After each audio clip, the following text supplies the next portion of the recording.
Haleluya, jumpa lagi dengan saya Pendeta Reo Panggabean. Saya tetap berdoa ketika saudara menyaksikan tayangan ini, saudara berada dalam keadaan sehat, tanpa kurang satu apapun. Kalau juga kurang-kurang, kadang-kadang kita aja yang berkata kita kurang. Tapi ketika kita melihat dan kita tahu bersyukur, maka segala sesuatu yang menurut orang kurang, itu tetap bisa menjadi contoh berkat yang kita syukuri. Dan hidup kita tidak akan pernah kekurangan. Percaya deh. Ya, yang membuat kita kurang ketika kita mulai nyerah dan kita nggak berani berdiri untuk melangkah bekerja, melihat berkat Tuhan yang tersedia di depan sana, ya.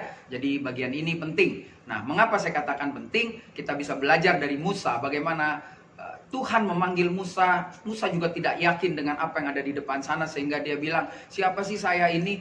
Lalu Tuhan bilang, wow, Musa luar biasa. Pakai bilang nggak bisa ngomong, lidahku keluh dan lain sebagainya. Tetapi akhirnya tetap Musa menjadi pemimpin walaupun harus ditemani oleh Harun, ya, dan beberapa orang yang kita bisa baca di dalam kitab Keluaran.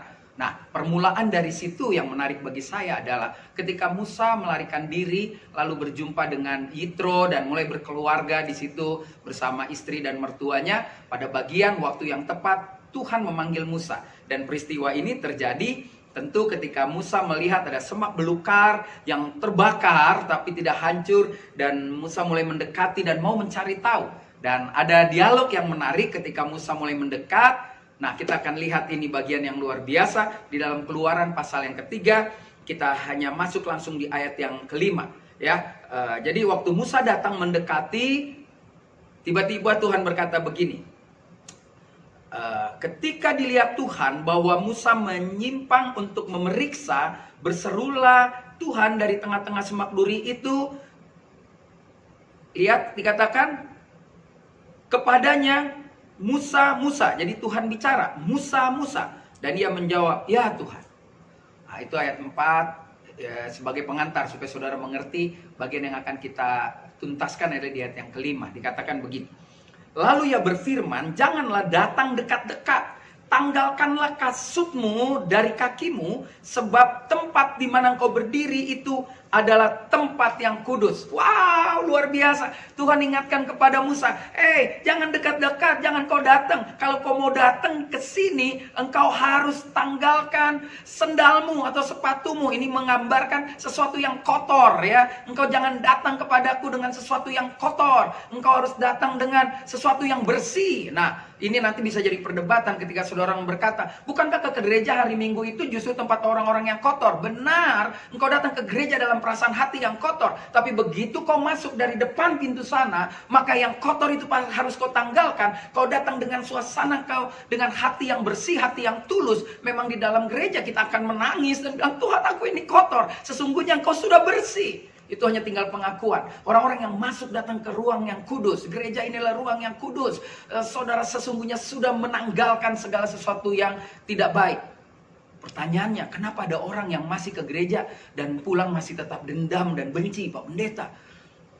Ya, itu biar dia berperkara sama Tuhan. Dia sudah menyimpang dari apa yang Tuhan katakan. Kalau kau dekat-dekat, kalau kau mau masuk, kau tanggalkan kasut. Jadi hari ini jelas sekali, itu pun juga digenapi, ya, oleh Tuhan Yesus. Kalau kau sekiranya datang ke rumah Tuhan, lalu kau ingin memberikan sesuatu dan kau ingat sesuatu tentang saudaramu, kau selesaikan dulu, keluar berdamai. Jadi intinya pelajaran dari Keluaran pasal 3 ayat yang kelima, Tuhan ingin mengatakan, datanglah kepadaku dengan hati yang bersih. Kalau kau ada dendam, kau lepaskan. Dan waktu kau lepaskan, kau datang kepadaku, maka aku akan menyempurnakan apa yang kau lepaskan. Sehingga kau menjadi bersih, kau kudus, dan kau akan keluar. Kau akan sama seperti Musa diutus untuk dalam perjalanan hidupmu, kau akan berhasil di mana Tuhan menjanjikan tanah perjanjian kepada diri kita masing-masing. Setiap kita punya tanah perjanjian masing-masing yang saya percaya kita akan tuntaskan. Walaupun perjalanannya mungkin harus muter-muter 40 tahun. Ya, itu bagaikan Musa, ya. Saya nggak yakin lah saudara sampai 40 tahun. Tuhan kita terlalu baik, saudara, ya, karena 40 tahun kita nggak kuat mungkin, ya. Puji Tuhan, haleluya. Jadi pelajaran hari ini jelas, ya, kita belajar dari seorang yang namanya Musa,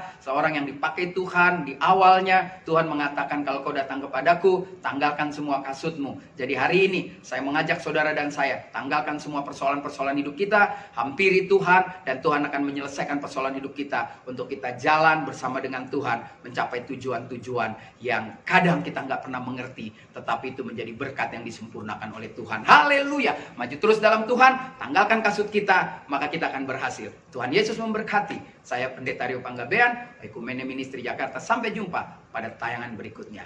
Amin.